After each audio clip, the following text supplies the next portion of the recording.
Hello student, once again welcome to my channel. मैं राजकुमार स्वालका आप सभी स्टूडेंट का मेरे इस चैनल पर स्वागत करता हूं, जिसमें आज मैं शुरू करने वाला हूं फर्स्ट ग्रेड और सेकंड ग्रेड मैथमेटिक्स में SR Saini part 2। SR Saini में जो आपके टॉपिक दे रखे हैं, जिसमें 3 पार्ट में ये वाली बुक है। अगर मैं एसआर सैनी की बात करूं, पार्ट 1 कंप्लीट हो चुका है। पार्ट 2 में function, limit, continuity, differentiability, tangent line, monotonic, maximum minima, ये अपने कंप्लीट हो चुकी है। कब कंप्लीट हो गई तो आप देखो, प्लेलिस्ट देख लो, आप सारे टॉपिक आपको मिल जाएंगे। अब अपने बाकी रहा integration, definite integral, quadrature, differential equation, vector, 3D, plane straight line और स्पेयर, ये हम पढ़ने वाले हैं। यानी अब अपने इंटीग्रल कैलकुलस और वेक्टर और 3D वाला पार्ट और एक प्रोबेबिलिटी बचा है। तो ये वाला जो पार्ट है, मेरे हिसाब से इस महीने में 1 मंथ में मैं कंप्लीट कर दूंगा और बहुत अच्छे ढंग से मैं आप लोगों को पढ़ाने का प्रयास करूंगा। इससे भी अच्छा आप लोगों को कुछ ही दिन में आउटपुट देखने को मिलेगा, जिसमें आपको ये सब चीजें एक अच्छे बोर्ड पर मैं आप लोगों को प्रोवाइड करवाने का प्रयास कर रहा हूं। और इसीलिए बीच बीच में कभी कभी क्लासेस मिस हो जाती है, क्योंकि थोड़ा सा उससे हैबिचुअल हो जाएं तभी उस पर आएंगे। तो आज मैं स्टार्ट करने वाला हूं एसआर सैनी पार्ट 2 में वेक्टर। एक वेरी इंपॉर्टेंट टॉपिक है वेक्टर। अच्छा, वेक्टर इसके साथ रिलेटेड अपने 3D हम पढ़ेंगे इसके बाद में। तो इन दोनों का आपस में कॉम्बिनेशन है, आपस में इंटरचेंज करवा सकते हैं। ऐसी बहुत सारी बातें होंगी। तो ये वेक्टर वाला जो टॉपिक है, इसको हमें काफी ध्यान से और अच्छे ढंग से पढ़ने की आवश्यकता है। बिल्कुल सिंपल टाइप के क्वेश्चन आप लोगों को यहाँ पर देखने को मिलेंगे और बहुत ही आसानी से हम उनको हैंडल करना भी सीख जाएंगे। लेकिन वेक्टर से रिलेटेड जो बेसिक थ्योरी है, वो मैं आप लोगों को सिखा देता हूं। देखो, वेक्टर एक तो होता है सदिश और एक होता है अदिश। सदिश और अदिश में क्या फर्क है? एक व्यक्ति यहां पर खड़ा है और उसको यहां तक जाना है, तो वो एक तो इस तरीके से जाता है, चला गया। देखो, एक ऐसे जाता है बिल्कुल दिशा में, तो इस तरीके से जाता है ना, तो इसमें कोई दिशा नहीं है, मुड़ो कहीं भी मुड़ जाओ, क्लियर। और एकदम बिल्कुल स्ट्रेट चला गया। तो स्टूडेंट, यहाँ पर कुछ राशियां ऐसी है जो सदिश का काम करती है, कुछ ऐसी होती है जो अदिश का काम करती है। कौन सदिश होता है, कौन अदिश होता है? देखो, वे राशियां जिसमें परिमाण व दिशा दोनों ही हमें दे रखा हो, परिमाण भी हो और राशियां भी हो। इट मीन्स एक पॉइंट से दूसरे पॉइंट पर आप जा रहे हो। अब मान लो ए से बी पर गए तो बिल्कुल स्ट्रेट गए, तो इसमें दिशा है कि ए से बी पर गए और उसका परिमाण है कि भाई इतने सेंटीमीटर है कि इतने किलोमीटर है, जो भी है। तो वे राशियां जिसमें परिमाण और दिशा दोनों हो, वो क्या होती है? आपके सदिश राशि होती है, क्लियर। और अगर मैं रेखा की बात करूं तो ये है एक दिष्ट होता है, ये एक दिष्ट होता है, ध्यान रहे, एक दिष्ट रेखा होती है, रेखाखंड होता है, एक दिष्ट रेखाखंड होता है, एक दिष्ट रेखाखंड होता है। अच्छा स्टूडेंट, एक बात बताओ, ये एक दिष्ट रेखाखंड है भाई, ये एक दिष्ट रेखाखंड हो गया। ध्यान रहे, सदिश जो है वो बस लाइन का पार्ट है। लाइन क्या होती है? इनफाइनाइट से आती है, इनफाइनाइट को जाती है, लिमिटलेस है। सदिश लिमिटलेस नहीं है। सदिश में एक लाइन सेगमेंट आप मान सकते हो कि एक लाइन का टुकड़ा है वो। जैसे ये ए से बी की ओर दिष्ट है, तो इस सदिश को आप ए बी के ऊपर एरो लगाकर लिखोगे। क्या लिखोगे? ए बी के ऊपर एरो। बी ए अगर लिखना पड़ गया बाई चांस, तो माइनस का चिन्ह आएगा, क्लियर। अगर मान लो एक पॉइंट लिखा हुआ है, जैसे ए कोमा 3D में कोई पॉइंट लिखा हुआ है, 2D में कोई पॉइंट लिखा हुआ है, उसको सदिश रूप में लिखना। जैसे कि A1 A1 A2 A3 एक पॉइंट था वास्तव में। A1 का मतलब क्या होगा? x एक्स की लंबवत दूरी। A2 क्या हो जाएगा? y एक्स से लंबवत दूरी। और A3 क्या हो जाएगा? z एक्स से लंबवत दूरी। तो स्टूडेंट, इस बिंदु को अगर आप सदिश रूप में लिखना चाहो तो कुछ नहीं करना, आपको A1 को तो I से गुणा करवाना, क्योंकि x एक्स की दिशा में जो इकाई सदिश होता है वो I, y एक्स की दिशा में j और z एक्स की दिशा में क्या होता है? k होता है। तो इसको आप A1I A2j और A3k लिख सकते हो, क्लियर। मापांक की अगर मैं बात करूं, मापांक क्या होता है? देखो, किसी भी सदिश का मापांक उसकी लंबाई को दर्शाता है। कोई भी एक सदिश दे रखा है, तो अगर आप उसका मापांक निकाल रहे हो तो ये उसकी लंबाई को दर्शाएगा। अब स्टूडेंट, किसी भी सदिश हमें दे रखा है और ए सदिश हमें दे रखा है, A1I A2j और A3k। और इसका मुझे मापांक निकालना है, तो मापांक को ऐसे लिखा जाता है मोड ऑफ ए, और ये हम ऐसे निकालते हैं a1 square plus a2 square plus a3 square का रूट। क्लियर। सदिशों के प्रकार भी देख लो, ये बेसिक डेफिनेशन है छोटी छोटी। शून्य सदिश क्या होता है? यदि किसी सदिश का मापांक 0 आता है तो शून्य सदिश कहते हैं। इकाई सदिश, यदि किसी सदिश का मापांक इकाई आता है तो उसको इकाई सदिश कहते हैं। जैसे ए एक सदिश है आई केप ओनली। अच्छा देखो, आई जे के पर केप आता है, अगर मैं नहीं लगाऊं तो अंडरस्टूड है, लगाई होगा मैंने कहीं, है ना, केप लगाना मैं भूल जाता हूं। ए बराबर आई केप है, बी बराबर आई केप और जे केप इस प्रकार का आपके सामने है। आपको चेक करना कि ये इकाई सदिश है कि नहीं है। तो इसका मापांक लोगे तो इसका मापांक 1 आ जाएगा, इसका मापांक लोगे तो 1/4 प्लस 3/4, तो ये भी 1 आ जाएगा। तो ए और बी दोनों ही क्या है? इकाई सदिश है। चेक करना तो इस प्रकार होता है कि आप उसका मापांक निकाल कर देख लो। लेकिन अगर मान लो कोई सदिश दे रखा हो और वो इकाई सदिश नहीं हो, लेकिन उसका इकाई सदिश निकालना हो, इकाई सदिश क्या होगा? किसी भी सदिश ए का अगर आपको इकाई सदिश चाहिए तो उसको ए केप लिखोगे, और फॉर्मूला हो जाएगा इसका ए सदिश अपॉन में मोड ऑफ ए। आगे बात समझ में? तो ये इकाई सदिश निकालने का फॉर्मूला आपके सामने है।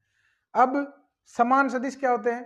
दो सदिश अगर समान होंगे, यदि उनका परिमाण भी समान हो और उनकी दिशा भी समान हो। दिशा का मतलब क्या होता है? आई जे के जो गुणांक है उनको दिशा कहते हैं, सीधी सी बात है। दिशा को लेकर बहुत परेशान होती है, दिशा क्या है भाई? 2D में तो हमें पता है कि वो लाइन जो कोण बनाती है वो दिशा है, 3D में तो आई जे के जो गुणांक है वो किसको रिप्रेजेंट करते हैं? दिशा को। क्लियर। तो दो सदिशों के परिमाण व दिशा अगर दोनों समान हो तो समान सदिश कहलाएंगे। समदिश सदिश, समान सदिश और समदिश सदिश में क्या फर्क है? समान सदिश में लंबाई भी बराबर होती है तो दिशा भी बराबर होती है। समदिश में दिशा एक होती है, परिमाण अलग भी हो सकता है। वे सदिश जिनकी दिशाएं समान हो, जैसे कि ए सदिश बराबर ये और बी सदिश बराबर ये दे रखा है। और अगर आप समदिश सदिश है या नहीं ऐसे चेक करना चाहते हो, a1/b1, a2/b2 और a3/b3 हो तो ये समदिश सदिश होंगे। अब मैं आ जाता हूं सदिशों पर। त्रिभुज का नियम हम सीख लेते हैं कि अगर मान लो इस ट्राइंगल को आप देखो, ये एक सदिश है ए, ये बी सदिश और ये सी सदिश। इस त्रिभुज में आप लोगों को ए और बी सदिश तो समान दिशा से आते हुए दिखाई दे रहे हैं और बी सी सदिश अपोजिट डायरेक्शन में है। होता क्या है कि समान दिशाओं से जो सदिश आते हैं उनका योगफल विपरीत ओर से आने वाले सदिश के योग के बराबर होता है। और अगर मान लो तीनों ही सदिश एक ही दिशा में आ रहे हो तो फिर तीनों का योगफल 0 होगा। आगे बात समझ में? तो स्टूडेंट यहां पर त्रिभुज में दो समान सदिश, दो समान दिशा से आने वाले सदिशों का योग विपरीत ओर से आने वाले तीसरे सदिश के बराबर होता है। इट मींस यहां सी सदिश ए और बी के योग के बराबर होगा। क्लियर। एक बिंदु का आपको स्थिति सदिश लिखना होता है। एक बिंदु का आपको क्या लिखना होता है? स्थिति सदिश। तो अब स्थिति सदिश कैसे लिखा जाता है भाई? किसी को तो एक जगह पकड़ानी पड़ेगी ना कि भाई मान लो मेरी स्थिति बतानी कि भाई मैं कहां खड़ा हूं, तो मैं किसके सापेक्ष बताऊं, ये भी समस्या ना। तो फिर यहां पर एक रूल बनाया गया है कि मूल बिंदु के सापेक्ष बताया करो भाई। किसी भी बिंदु का स्थिति सदिश बताना है भाई, अगर मान लो मेरा एड्रेस बताना है तो मेरा एड्रेस किसके रेस्पेक्ट में बताना है, तो ये तो फिक्स करना पड़ेगा ना भाई। एक तो बस स्टैंड से बताना है कि एक रेलवे स्टेशन से बताना है, इस तरीके से। क्लियर। तो स्टूडेंट यहां पर जब बिंदु का स्थिति सदिश बताते हैं ना तो हमेशा इसको आधार माना जाता है कि आपको किसी भी बिंदु की स्थिति बतानी है तो मूल बिंदु के आधार पर बता सकते हैं। किसी भी बिंदु का स्थिति सदिश मूल बिंदु के सापेक्ष दिया जाता है। कैसे दिया जाता है? एक बिंदु लिखा हुआ है a1 a2 a3, इसका स्थिति सदिश लिखना है तो ये आप ऐसे लिखोगे OA सदिश बराबर a1i a2j और a3k। क्लियर। अच्छा स्टूडेंट, एक बिंदु का स्थिति सदिश तो हमने ऐसे लिख दिया। दो बिंदुओं को मिलाने वाले रेखाखंड, ये ए बी को मिलाने वाला सदिश, ए बी को मिलाने वाला सदिश चाहिए मुझे, यानी दो बिंदुओं को मिलाने वाला सदिश। दो बिंदु ए व बी को मिलाने वाला सदिश, इसको हम क्या कहते हैं? ए बी सदिश कहते हैं। क्या कहते हैं इसको? ए बी सदिश। और ए बी सदिश कैसे निकालते हैं? देखो, ए बी का फॉर्मूला होगा ओ बी माइनस ओ ए, बी का स्थिति सदिश माइनस ए का स्थिति सदिश, ओ बी माइनस ओ ए, और बी ए सदिश क्या हो जाएगा? ओ ए माइनस ओ बी हो जाएगा। क्लियर। तो स्टूडेंट याद कैसे रखेंगे? सेकंड वाले का पहले आता है और बाद वाले का पहले वाले का बाद में आता है। क्लियर। अच्छा स्टूडेंट, आप इस ट्राइंगल में जब देखेंगे ना तब भी आपको यही रूल पता चलेगा। देखो अब मैं इस पहले वाले की बात कर रहा हूं, ये ए बी सदिश की, ये वाला जो फॉर्म, ये जो ट्राइंगल मैंने बनाया ना, ये इस फॉर्मूले के लिए बना रखा है। अच्छा ए बी सदिश सही है तो ए को भी ओ से ही मिलाना पड़ेगा और बी को भी ओ से मिलाना पड़ेगा। अच्छा आपको नहीं लगता कि ओ ए और ए बी समान ही है? तो O A plus A B, O A plus A B, ये दोनों समदिश हैं जो ओ बी के बराबर होंगे, होंगे कि नहीं होंगे? तो ए बी को तो इधर ही रहने दो, तो फिर ये ओ बी माइनस ओ ए नहीं बन रहा है क्या? बिल्कुल बन जाएगा। क्लियर? तो ये इसका फॉर्मूला होता है, इस तरीके से काम करता है। अब मैं आगे बढ़ता हूं, विभाजन बिंदु क्या होता है देखो।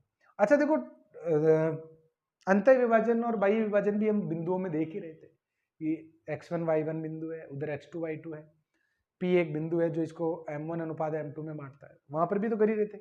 सदिशों में भी है ऐसा।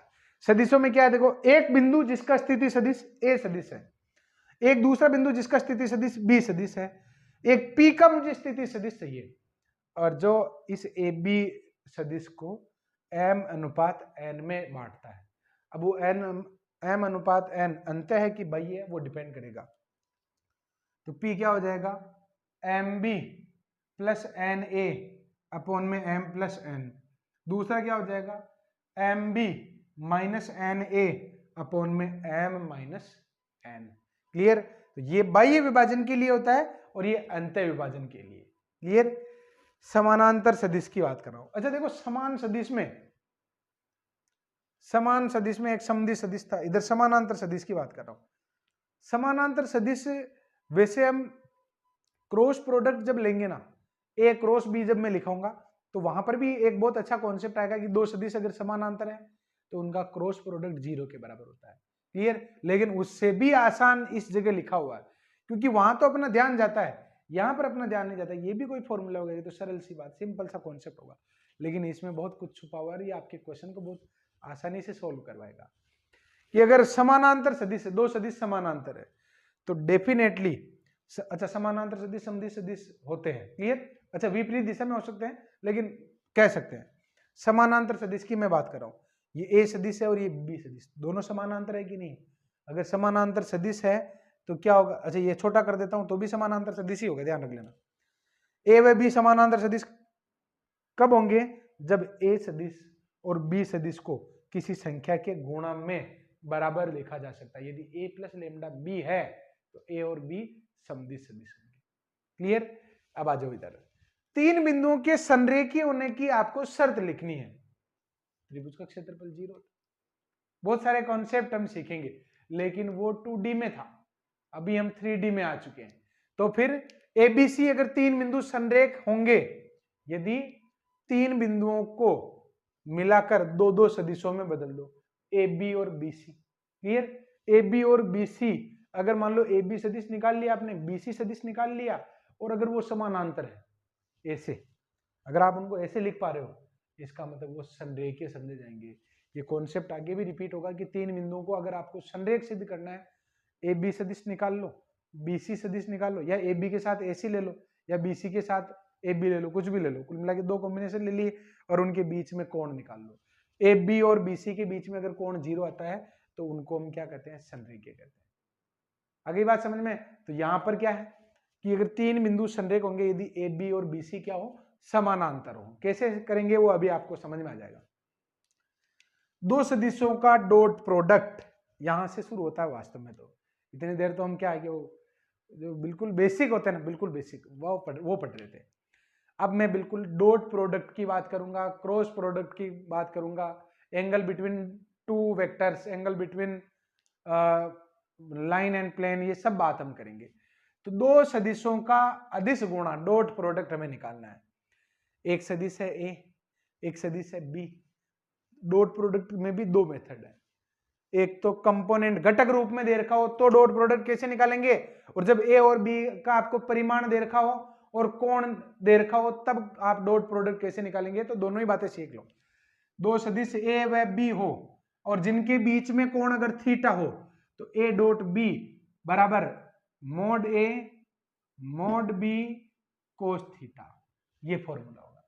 और अगर आपको घटक रूप में चाहिए तो घटक रूप में क्या होगा, ए सदिश यह आएगा आपके A1i A2j, ए सदिश दे रखा है, बी सदिश दे रखा है, और आपको ए और बी का डॉट प्रोडक्ट निकालना है ना, तो फिर ये फॉर्मूला लगाने की आवश्यकता नहीं, क्योंकि आपको कोण तो दे ही नहीं रखा, तो फिर आप ये लगाएंगे direct. I dot I one होता है तो A1 B1, A2 B2 और A3 B3 हो जाएगा। कैसे गुणा करवाते हैं इस बात को भी आप समझ लो। देखो इकाई सदिशों का डॉट प्रोडक्ट कैसे करवाते हैं, देखो ये आई इधर जे इधर के, एक्स एक्स वाई एक्स और जेड एक्स। अच्छा आई डॉट आई निकालना है तो फॉर्मूला ये कहता है कि ए डॉट बी निकालना है तो mode A mod B cos theta होता है। तो आई डॉट अगर आई निकालना आपको तो मोड आई कोस जीरो क्यों, क्योंकि आई और आई तो समान सदिश है, उनके बीच में कोण तो जीरो होगा। तो फिर यहाँ पर इसका मापांक एक, इसका भी एक, इसका रिजल्ट भी एक, तो फिर 1 आ गया। क्लियर। अच्छा अगर मान लो आई का दूसरे के साथ निकालना हो तो मोड आई मोड जे, और आई और जे के बीच में कोण कितना 90, तो कोस 90 तो जीरो होता है, तो इसका आई डॉट जे का कितना जाएगा, जीरो हो जाएगा। यानी समान सदिशों का डॉट प्रोडक्ट 1 आता है, I dot I J dot J के डॉट के 1 आता है, और असमान सदिशों का डॉट प्रोडक्ट 0 आता है। जैसे कि आई डॉट जे डॉट के डॉट आई बराबर क्या आएगा आपके 0 आएगा। क्लियर। अब स्टूडेंट यहां पर मैं बात करता हूं प्रोजेक्शन की। प्रक्षेप, प्रक्षेप क्या होता है, छाया। सीधी सी बात है कि अगर मान लो ये ए सदिश है, ये ए सदिश है और ये बी सदिश है, इस तरीके से आप मान लो ये बी सदिश है। अगर आपको ए की छाया बी पर निकालनी हो या बी की छाया ए पर निकालनी हो तो कैसे निकालेंगे। देखो यदि ए व बी दो सदिश हो तो ए का बी पर प्रक्षेप चाहिए, ए का बी पर, इट मीन्स ए की छाया बी पर निकालनी है, तो फॉर्मूला होता है ए डॉट बी अपॉन में मोड ऑफ बी, जिस पर निकालनी होगी ना उसका मापांक नीचे आएगा। और अगर मान लो बी का ए पर निकालना हो तो A dot B upon mod of A इसका फॉर्मूला होगा। क्लियर। तो स्टूडेंट ये प्रोजेक्शन हो गया। अब मैं यहाँ पर इसके कॉन्सेप्ट अभी बाकी है, एक और स्क्रीन भर जाएगी अपने, पूरा बोर्ड एक बार और भरेगा, क्योंकि चीजें तो अभी बहुत सारी बाकी है। एग्जाम्पल में एक साथ लूंगा, इसके पहले कॉन्सेप्ट को हम सीख लेते हैं।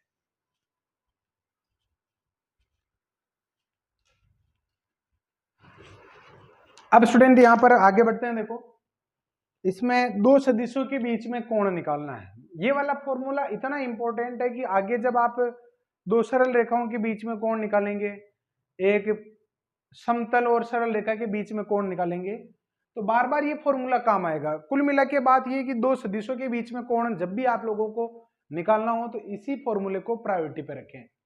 इसके भी दो रूप हैं। यदि दो सदिश ए और बी हो तो उनके मध्य कोण कोस थीटा बराबर A dot B upon mod A mod B होता है। वो जो ए डॉट बी का फॉर्मूला था ना, उसी को हम ऐसे लिख रहे हैं। ए डॉट बी का फॉर्मूला क्या था, mod A mod B cos theta, तो कोस थीटा बराबर क्या आ जाएगा, A dot B upon mod A mod B हो जाएगा। क्लियर। अच्छा स्टूडेंट यहां पर एक इंपॉर्टेंट कंडीशन इस फॉर्मूले से बनती है, और ये है कि अगर मान लो ए और बी दो लंबवत सदिश हो तो थीटा का मान क्या होगा 90। जैसे ही थीटा का मान 90 रखोगे तो कोस 90 क्या हो जाएगा, जीरो हो जाएगा। कोस 90 अगर जीरो हो जाएगा तो ए डॉट बी का मान क्या हो जाएगा, जीरो हो जाएगा। तो डॉट प्रोडक्ट का फायदा, लंबवत सदिशों का जो कॉन्सेप्ट है उसमें सबसे ज्यादा यूजफुल डॉट प्रोडक्ट आता है। समानांतर सदिशों में ये इतना यूजफुल नहीं है। समानांतर के लिए क्रॉस प्रोडक्ट फायदेमंद, क्योंकि क्रॉस प्रोडक्ट जीरो का। क्लियर। तो स्टूडेंट जब भी आप लोगों को सिद्ध करना हो कि दो सदिश लंबवत हैं तो आप चेक कर लो, अगर दो सदिश लंबवत है तो उनके डॉट प्रोडक्ट का रिजल्ट जीरो आता है कि नहीं आता।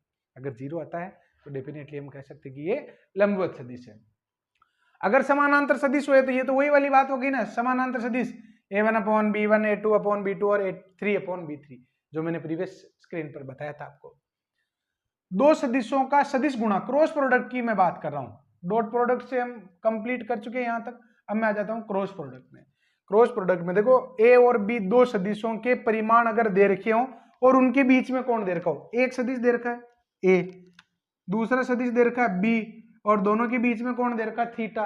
और अब आपको क्या करना है, इन ए और बी दोनों का क्रॉस प्रोडक्ट निकालना है। तो ए क्रॉस बी निकलेगा mod A mod B sine theta n cap. ये एन केप क्या होता है, एक ऐसा सदिश जो ए के भी लंबवत हो और बी के भी लंबवत हो। जैसे ये ए और बी आपको दिखाई दे रहे हैं, ये ए और बी दो सदिश, ए सदिश और बी सदिश। तो at a time N cap ऐसा सदिश होगा जो दोनों पर लंबवत होगा, तो ये एन केप का काम करेगा। क्लियर। जो इससे भी 90 डिग्री का है उससे भी 90 डिग्री का एंगल बनाता है। तो यहाँ पर ये फॉर्मूला हो गया।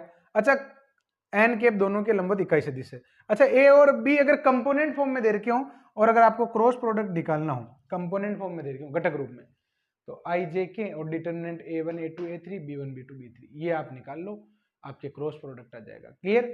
अब स्टूडेंट यहाँ पर क्रॉस प्रोडक्ट में एक नोट है, ये अगर दो सदिश समानांतर हो तो थीटा का मान क्या होगा, 0 होगा, और थीटा का मान 0 होगा तो ए क्रॉस बी किसके बराबर हो जाएगा, आपके 0 के बराबर।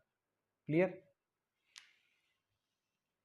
दो सदिशों के लंबवत इकाई सदिश निकालना है कि दो सदिश आपको दे रखे हैं, मान लो एक सदिश ये दे रखा है, एक सदिश ये दे रखा है, और दोनों के लंबवत इकाई सदिश चाहिए, वो लंबवत इकाई सदिश एन के पी हो गया। ये कैसे निकालोगे, इसका फॉर्मूला क्या है, इसी का तो सेपरेशन है ये वास्तव में, कि एन के बराबर ए क्रॉस बी अपॉन में mod of A cross B, N cap बराबर ए क्रॉस बी अपॉन में mod of A cross B, इसका फॉर्मूला रहेगा। क्लियर। ये भी काम आएगा आपके। अच्छा देखो, इकाई सदिशों का क्रॉस प्रोडक्ट कैसे निकाला जाता है, जैसे इकाई सदिशों का डॉट प्रोडक्ट मैं आपको बता चुका हूं, ऐसे इकाई सदिशों का क्रॉस प्रोडक्ट। इसके लिए आप ये डायग्राम जो है ना, ये वाला ड्रम, इसको दिमाग में रखें कि ये आई जे के एंटी क्लॉकवाइज घूमता है, तो आई क्रॉस आई निकालना है, तो ए क्रॉस बी के फॉर्मूले से mode A mod B sign 0, 0 क्यों है, क्योंकि दोनों ही समान सदिश, तो समान सदिशों के बीच में कौन क्या होगा, 0, और एन के, तो किसी की वैल्यू रखने की जरूरत नहीं, साइन 0 ने सबको 0 बना दिया, यानी समान सदिशों का क्रॉस प्रोडक्ट 0 आता है और समान सदिशों का डॉट प्रोडक्ट 1 आता है। अब अगर मान लो आई का क्रॉस प्रोडक्ट जे के साथ लेते हैं, तो आई क्रॉस जे ये किसके बराबर हो जाएगा, तो आई क्रॉस जे बराबर mod I mod J sine 90 N cap, तो ये आ गया 1, ये भी हो गया 1, ये भी 1 हो जाएगा, और एन केप की वैल्यू कितनी हो जाएगी आपके, तो एन केप की वैल्यू हो जाएगी आपके के। कैसे, देखो भाई, जब भी आपको इस सिस्टम को आप समझ लेना, दिमाग में ये चीज याद रखना कि जैसे आई क्रॉस निकाल रहे हो ना, आई क्रॉस जे, तो आई क्रॉस जे के लंबवत सदिश, जैसे ये आई है और ये जे है, ये एक हो गया एक्स एक्स और दूसरा हो गया वाई एक्स, तो दोनों के लंबवत कौन होगा, ये जेड एक्स होगा, तो ये आई क्रॉस जे के लंबवत कौन हो जाएगा, के केप हो जाएगा। तो स्टूडेंट यहाँ पर एन केप का काम कौन करेगा, के केप करेगा, क्योंकि के केप एक ऐसा सदिश है जो उसी समय आई पर भी लंबवत है तो जे पर भी लंबवत है। क्लियर। तो आई क्रॉस जे किसके बराबर होगा, के बराबर। कैसे याद रखोगे, आई क्रॉस जे के बनेगा, जे क्रॉस के आई बनेगा, के क्रॉस आई जे बनेगा, जब साइकिल में घूमता है तो आगे वाला, और अगर मान लो इस तरीके से उल्टा घूम जाता है, जैसे कि जे क्रॉस आई तो फिर माइनस के हो जाएगा, आई क्रॉस के तो माइनस जे हो जाएगा, के क्रॉस जे माइनस आई हो जाएगा। क्लियर। अब स्टूडेंट यहां पर आगे बढ़ो, आप समानांतर चतुर्भुज का क्षेत्रफल निकालना है। एक समानांतर चतुर्भुज जिसकी आसन्न भुजाएं या आसन्न सदिश आपको दे रखे हैं, आसन्न सदिश कौन कौन से हैं, ए बी और ए डी, दो आसन्न सदिश दे रखे हैं, ए सदिश और बी सदिश, तो इसका अगर आपको क्षेत्रफल निकालना है तो mod of A cross B से निकालेंगे, mod of A cross B. Clear. अगर विकर्ण दे रखे हो ए सी और बी डी, अगर विकर्ण दे रखे हो तो फिर इसका क्षेत्रफल हम कैसे निकालेंगे, 1/2 ए सी क्रॉस बी डी से। विकर्ण दे रखे हो तो ए सी क्रॉस बी डी से 1/2, और अगर मान लो आसन्न सदिश दे रखे हो तो उन सदिशों का क्रॉस प्रोडक्ट, उसका क्षेत्रफल। त्रिभुज एबीसी का क्षेत्रफल निकालना है, तो त्रिभुज एबीसी का क्षेत्रफल निकालना है तो कैसे निकालोगे, 1/2 ए बी क्रॉस ए सी। अच्छा एक बात बताओ, ये त्रिभुज अगर मान लो इसको आगे बढ़ा दूं तो ये भी तो समांतर चतुर्भुज बन सकता है, ये भी तो समानांतर चतुर्भुज हो गया। इस पूरे समांतर चतुर्भुज का क्षेत्रफल आसन्न भुजाओं के क्रॉस से नहीं आता क्या, ए बी क्रॉस ए सी, यही तो लिखा हो, देखो ये ए बी और ये ए सी, मान लो इसमें अगर देखो तो ए सी हो जाएगा। क्लियर। तो student 1/2 A B cross A C तो समांतर चतुर्भुज का होता है, तो त्रिभुज तो उसका आधा ही हुआ ना, तो उसका क्या हो जाएगा, 1/2 ए बी क्रॉस ए सी हो जाएगा। क्लियर। तो त्रिभुज के क्षेत्रफल का सूत्र भी मैंने आप लोगों को बता दिया है।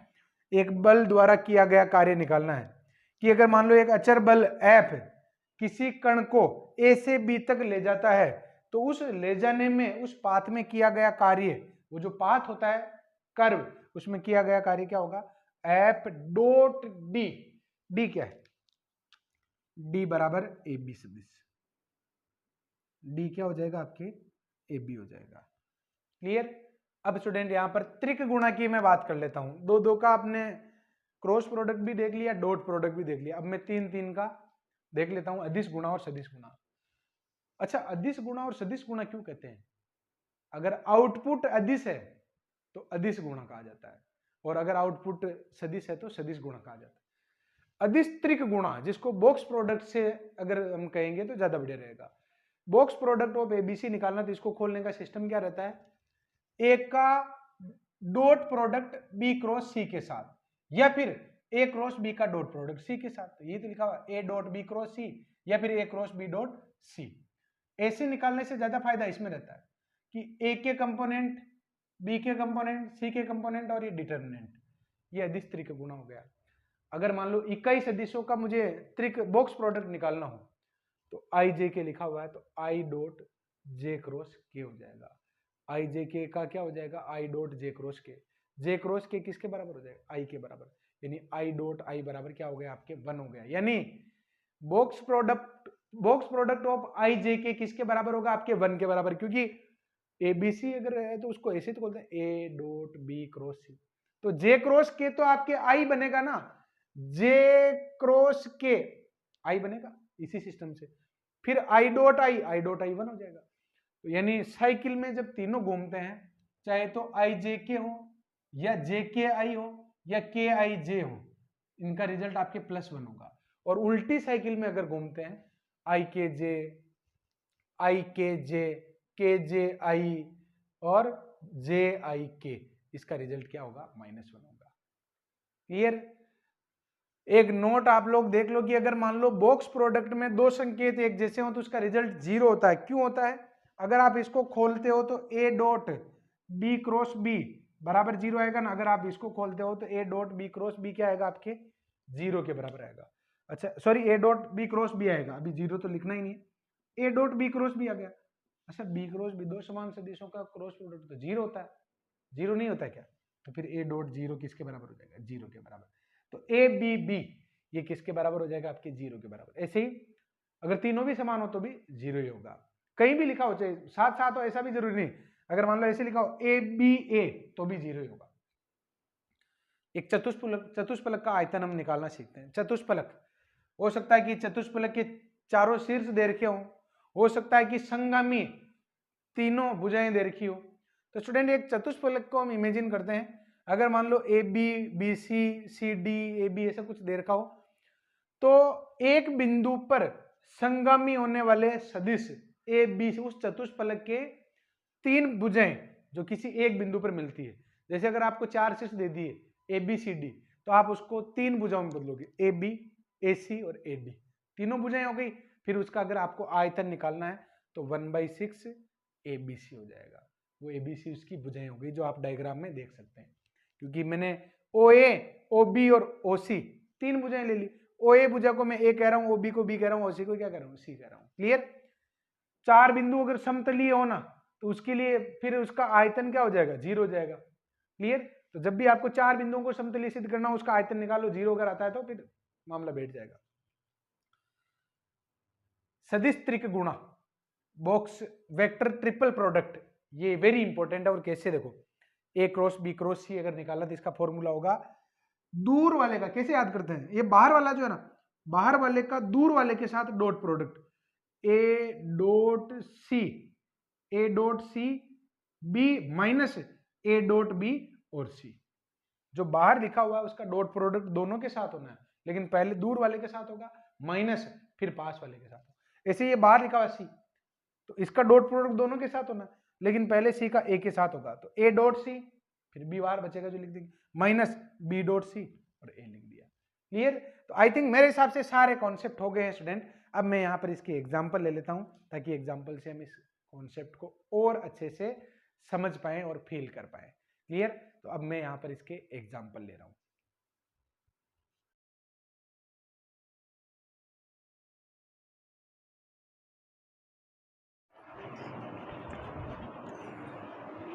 अब यहां पर मैं सेकंड एग्जांपल से स्टार्ट कर रहा हूं। देखो, फर्स्ट मैंने छोड़ दिया है, फोर्थ छोड़ दिया, क्योंकि फर्स्ट और सेकंड सेम है और फोर्थ और फिफ्थ बिल्कुल सेम है। बाकी क्वेश्चन नहीं छोड़ूंगा।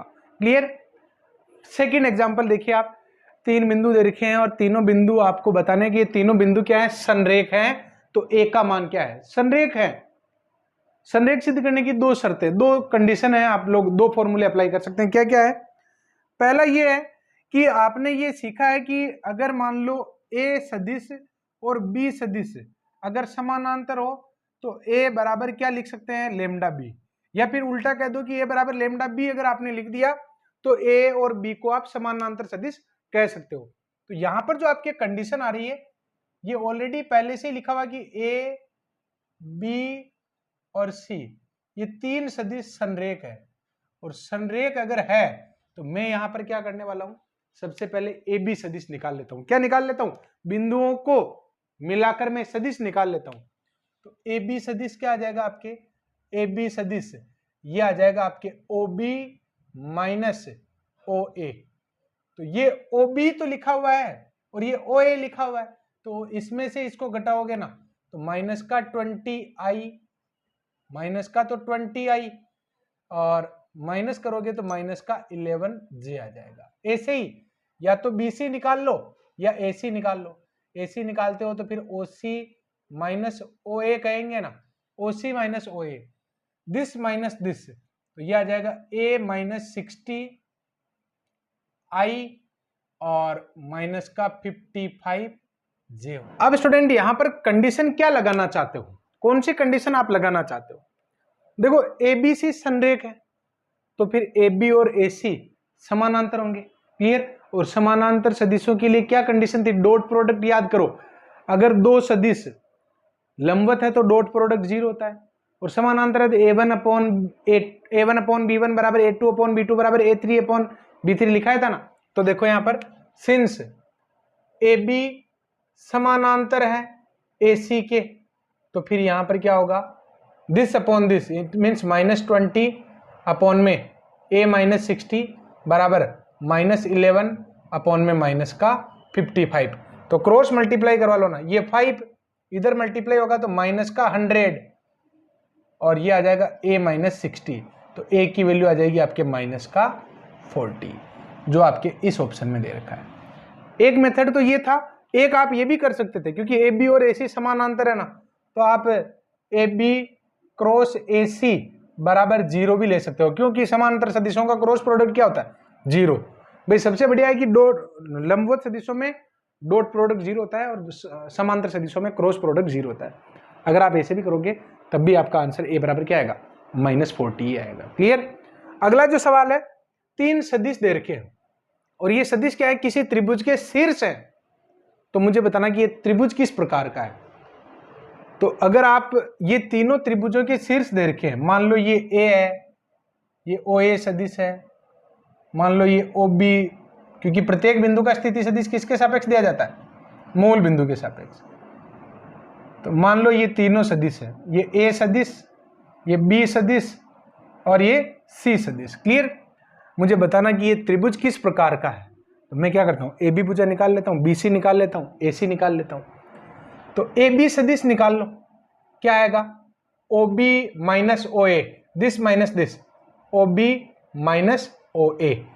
तो जब आप सोल्व करोगे this minus this -i -2j और माइनस का 6k आ जाएगा, क्लियर।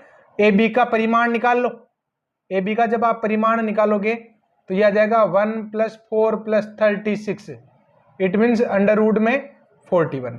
ऐसे ही मैं निकाल लेता हूं BC सदिश, जो आपके OC माइनस OB से आएगा, OC minus OB, this minus this, तो यह आ जाएगा आपके 2i -j और प्लस का k आ जाएगा। और अगर आप BC का परिमाण निकालते हो तो कितना आ जाएगा आपके अंडर रूट में 4 + 1 + 1, इट मीन्स अंडर रूट में 6 आ जाएगा। ऐसे ही अगर आप AC निकालते हो, AC सदिश, तो OC minus OA, OC minus OA करोगे, दिस माइनस दिस करोगे तो I -3j और माइनस का 5k। और अगर आप AC का परिमाण निकालते हो तो ये भी कितना आ जाएगा आपके 1 + 9 + 25, तो कितना हो जाएगा 36 √35 आ गया। तो स्टूडेंट यहाँ पर आप लोग अगर ध्यान से देखते हैं तो ये किस प्रकार का दिख रहा है आपको, क्योंकि यहाँ पर ए बी का स्क्वायर बराबर बी सी का स्क्वायर प्लस ए सी का स्क्वायर है। तो ये किस में होता है, पाइथागोरस प्रमेय में। पाइथागोरस प्रमेय में क्या होता है, समकोण त्रिभुज होता है। ये केवल समकोण त्रिभुज है, समद्विबाहु नहीं है। क्यों, क्योंकि यहाँ पर दो दो भुजाओं की लंबाई समान आ रही है, नहीं आ रही, समबाहु तो बिल्कुल नहीं है। क्लियर। अब यहां पर आप आगे बढ़ेंगे। फिफ्थ क्वेश्चन है कि ओ और ओ डैश किसी त्रिभुज के परिकेंद्र और लंब केंद्र है। तो आपको ओ ए, ओ बी और ओ सी का मान निकालना है। इस क्वेश्चन को अगर आप बिल्कुल सिंपल तरीके से करना चाहते हो तो जैसे मैं यहां पर सोच रहा हूं आप उसको पकड़ने का प्रयास करना, बस आपका काम बिल्कुल आसानी से हो जाएगा। कैसे, सबसे पहले मैं x बना लेता हूं, ये yx हो गया और ये xx हो गया। क्लियर।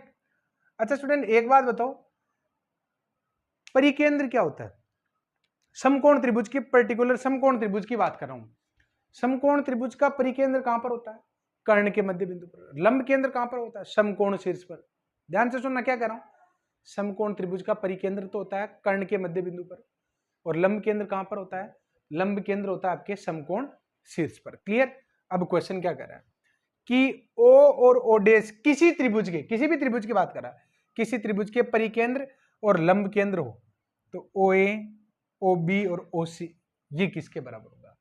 तो मैं आप लोगों को इसमें सबसे बढ़िया तरीका बताता हूं कि आप एक काम करो, एक ऐसा समकोण त्रिभुज मानो, एक कोई भी एक समकोण त्रिभुज मान लो, और समकोण त्रिभुज जिसमें O क्या है? परिकेंद्र है। तो इस प्रकार का समकोण त्रिभुज डिजाइन करने का प्रयास करो कि मूल बिंदु उसका परिकेंद्र बने। क्लियर। और परिकेंद्र क्या होता है? समकोण त्रिभुज के कर्ण का मध्य बिंदु। तो ध्यान से देखना, मैं एक डायग्राम आपके सामने बना रहा हूं कि ये पॉइंट तो मैं ले लेता हूं 2 0, ये पॉइंट ले लेता हूं मैं 0 2, और ये पॉइंट ले लेता हूं मैं माइनस का 2 0। अगर आप इसको इससे मिलाते हैं, अगर आप इसको इससे मिलाते हैं, अच्छा देखो ये रेखा आपको 45 डिग्री वाली नहीं दिख रही है, क्योंकि ये वाला खंड और ये वाला खंड बराबर, इसका मतलब ये 45 डिग्री, ये हाइट और ये वाली भी बराबर है, इसका मतलब ये भी 45, तो फिर ये 90 डिग्री का हुआ ना। मैं जानबूझ के इस जगह क्यों बना रहा हूं अभी आपको समझ में आएगा। एक समकोण त्रिभुज मैंने बना लिया भाई, इससे क्या फायदा हुआ? तो देखो कि ये समकोण त्रिभुज है, समकोण त्रिभुज का परिकेंद्र कहां पर होता है? तो समकोण त्रिभुज का परिकेंद्र होता है समकोण कर्ण के मध्य बिंदु पर। तो देखो ये जो बिंदु है ना, ये वाला, इसके निर्देशांक क्या हो जाएंगे? 0 0, जो आपका परिकेंद्र बनेगा। क्यों बनेगा? क्योंकि ये समकोण त्रिभुज के कर्ण का मध्य बिंदु है, इस वजह से। और समकोण शीर्ष क्या बनेगा आपका? लंब केंद्र। ये लंब केंद्र हो गया, और लंब केंद्र को देखो, ये बिंदु आपके हो गया ए, ये बिंदु हो गए आपके बी, और ये बिंदु हो गए आपके सी, तीनों शीर्ष हो गए। परिकेंद्र हो गया ओ, और लंब केंद्र बी बिंदु ही आपका लंब केंद्र बनने वाला है। इस तरीके से सोचोगे ना तो सदिश वाले क्वेश्चन में इस टाइप के जो स्टेटमेंट आपको परेशान करेंगे, बिल्कुल परेशान नहीं कर पाएंगे। वापस देखो मैंने क्या सोचा, मैंने ये सोचा कि ओ, और ये कह रहा है कि यदि ओ व ओ डैश किसी त्रिभुज के परिकेंद्र और लंब केंद्र है। क्लियर। तो ओ ए, ओ बी और ओ सी का मान मुझे निकालना था। सबसे पहली दिक्कत ये, या तो आप पूरे डायग्राम को वेक्टर फॉर्म में रिप्रेजेंट करो, जो थोड़ा सा मुश्किल रहता है मेरे हिसाब से, लेकिन मैं जैसे आप लोगों की थॉट प्रोसेस डेवलप कर रहा हूं ऐसे देखो। अच्छा, समकोण त्रिभुज एक बढ़िया एग्जाम्पल हो सकता है, क्योंकि समकोण त्रिभुज में ज्यादा कोई हाथ पैर नहीं मारने होते। समकोण त्रिभुज का परिकेंद्र तो होता है कर्ण के मध्य बिंदु पर, और लंब केंद्र कहां पर होता है? समकोण शीर्ष पर। ऐसे कुछ एग्जाम्पल सेट रखा करो। तो मैंने यहां पर परिकेंद्र, मुझे परिकेंद्र कहां पर रखना है? मूल बिंदु पर। तो ये परिकेंद्र यहां पर होना चाहिए, और एक समकोण त्रिभुज बनाना था। तो समकोण त्रिभुज ये बनाया जा सकता है, सबसे बढ़िया समकोण त्रिभुज ये बना सकते हैं। क्लियर। तो स्टूडेंट ये परिकेंद्र हो गया, और समकोण शीर्ष क्या हो जाएगा? उसका लंब केंद्र हो जाएगा। अब तो कुछ भी नहीं करना, देखो क्या हो जाएगा। हमें क्या पूछा था? इसका परिकेंद्र और लंब केंद्र आपको दिख ही गया है। तो अच्छा एक बात बताओ, ओ ए सदिश, ओ ए सदिश किसके बराबर हो जाएगा? 2i के।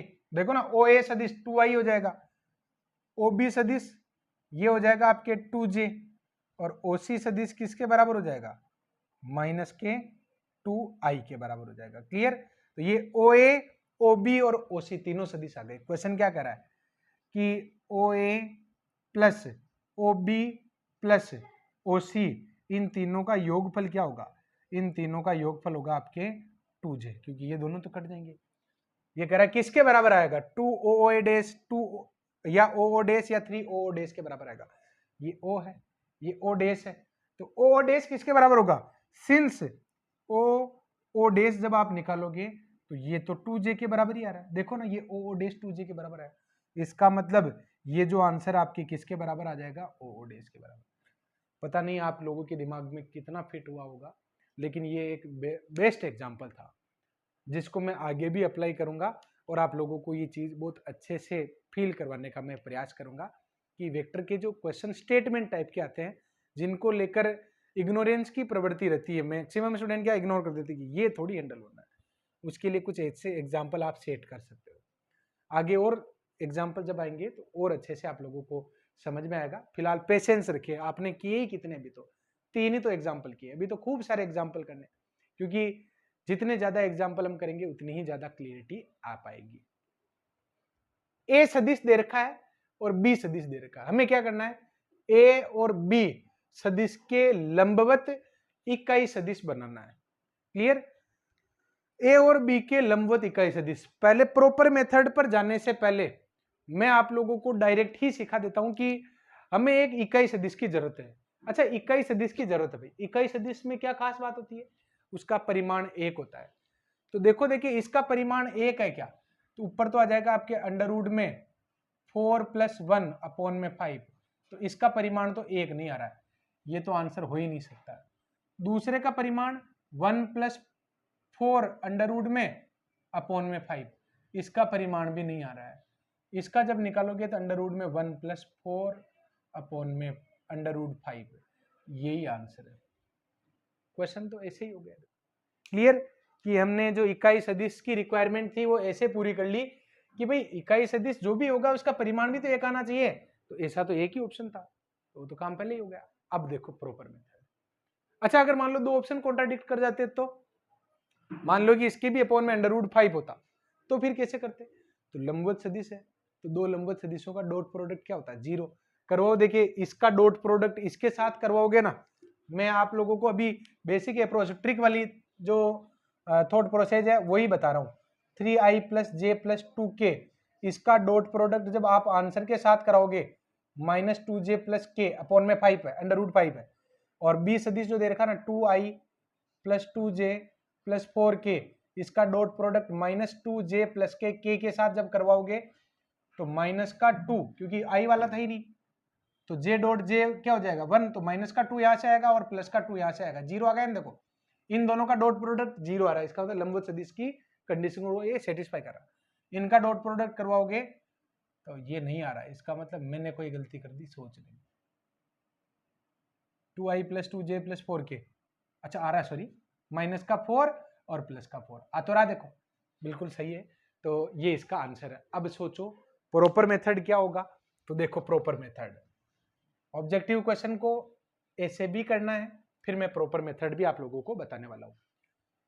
अच्छा, 2 सदिश दे रखे भैया, मान लो ये सदिश है ए सदिश, एक सदिश है बी, ये ए सदिश हो गया और ये बी सदिश हो गया। क्वेश्चन क्या कर रहा है, अच्छा जरूरी नहीं कि एक जगह कट रहे हो, ठीक है कहीं भी हो, ए और बी 2 सदिश है, दोनों के लंबवत इकाई सदिश चाहिए। क्या मैंने आपको एक फॉर्मूला नहीं लिखाया कि अगर मान लो आपको 2 सदिशों के लंबवत इकाई सदिश चाहिए हो एन केप, तो कैसे निकालते हो, एन केप का फॉर्मूला, सिंस एन केप जो इकाई लंबवत सदिश है इसका फॉर्मूला होता है ए क्रॉस बी अपॉन में mod of A cross B. तो आपको क्या करना है, यहां पर क्रॉस प्रोडक्ट निकालना, बस ए क्रॉस बी निकाल लो।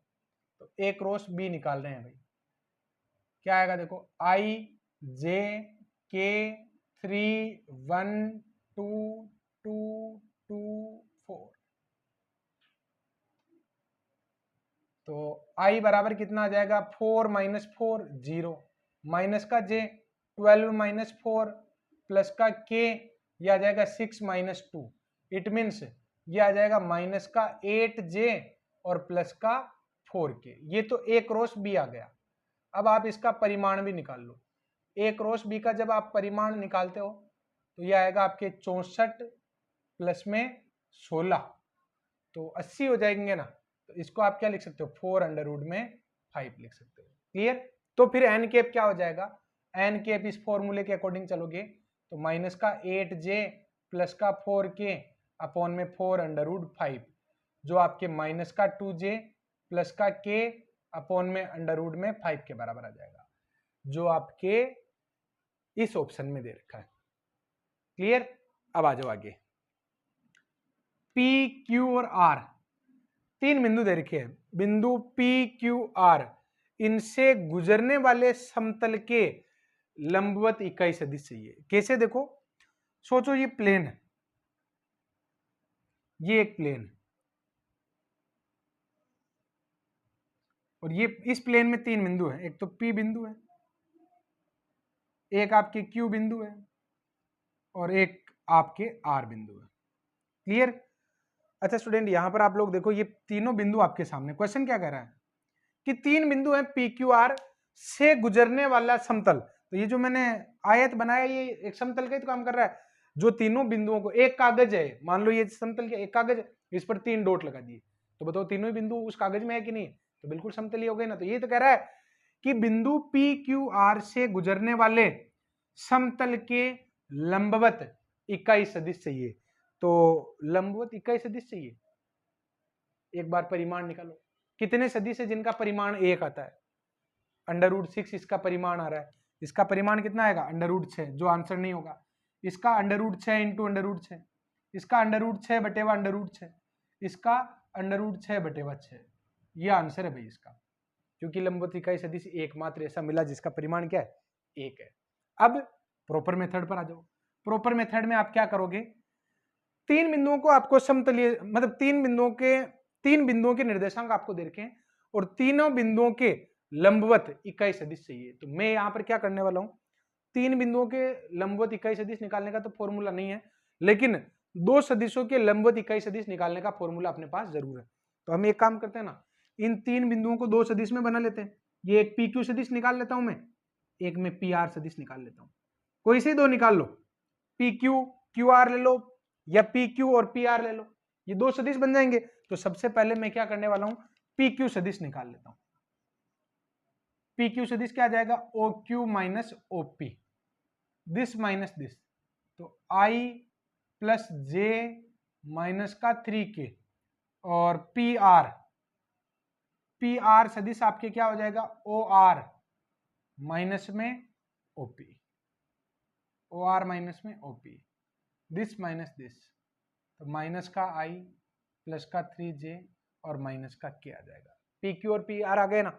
अच्छा स्टूडेंट, पी क्यू आर तीनों बिंदुओं से गुजरने वाले समतल के लंबवत इकाई सदिश चाहिए। सोचो कि ये वो समतल है, ये आयत है, तो इस पर मैं तीन डॉट लगा देता हूं, कहीं भी तीन डॉट लगा देता हूं। अगर आप लोगों को दिख जाए तो ये एक कागज है, एक बिंदु यहां पर है, एक बिंदु यहां पर है, एक बिंदु यहां पर है। ये कह रहा है कि इन तीन बिंदुओं के से गुजरने वाले समतल, तो ये समतल हो गया, इनसे गुजरने वाला समतल हो गया, इसके लंबवत मुझे इकाई सदिश चाहिए। तो मैं क्या कर रहा हूं, मैंने पी क्यू निकाल लिया, मैंने पी आर निकाल लिया। अब अगर आपको इसकी इकाई लंबवत सदिश चाहिए ना, तो ये आप एन कैप निकाल लो ना। मान लो ये एक सदिश तो ये हो गया, एक सदिश ये हो गया, तो दो सदिशों के लंबवत इकाई सदिश ही तो पूछ रहा है यहाँ पर, यही तो आपको निकालना है, ये वाला। क्लियर। तो ये कैसे निकालेंगे, तो एन कैप ही हुआ, तो ये एन कैप ही है वास्तव में। तो कैसे निकालोगे ये एन कैप, देखो पी क्यू और पी आर इसके लंबवत। अब क्योंकि ये बोर्ड में बनाते हैं तो आप लोगों को ऐसा लगता होगा कि ये तो सर पी क्यू के लंबवत दिख रहा है, पी आर के तो नहीं है। अरे भाई वो कागज का एग्जाम्पल अभी जो मैंने दिया ना, वो देख सकते हैं आप। क्लियर। तो देखो तब पी क्यू व पी आर के लंबवत इकाई सदिश क्या हो जाएगा, देखो एन केप, इसका फॉर्मूला हो जाएगा आपके P Q cross P R upon में mod of P Q cross P R. Clear? तो मैं यहां पर निकाल लेता हूं ना इन दोनों सदिशों का क्रॉस प्रोडक्ट। तो पी क्यू, ये एन कैप का फॉर्मूला तो मैं इधर लिख देता हूं, P Q cross P R, P Q cross P R upon में mod of P Q cross mod of P R. Clear? अब मैं यहां पर निकाल लेता हूं P Q cross P R, P Q cross P R हम निकाल लेते हैं। क्या आएगा देखो, आई जे के, पी क्यू ये आ जाएगा 1 1 -3 -1 3 और माइनस का 1।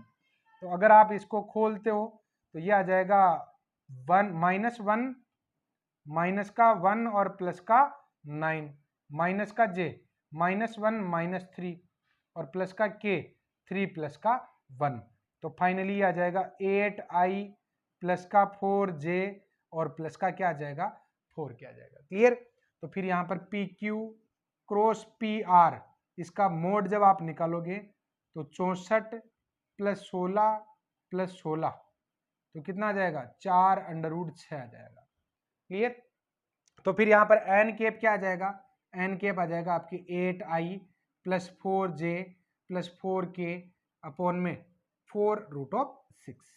क्या आ गया 2i plus j plus k upon में अंडररूट में 6 आंसर आ गया, जो आपके सी ऑप्शन में पहले ही लगा चुका हूं। नेक्स्ट क्वेश्चन देखिए 8th वाला।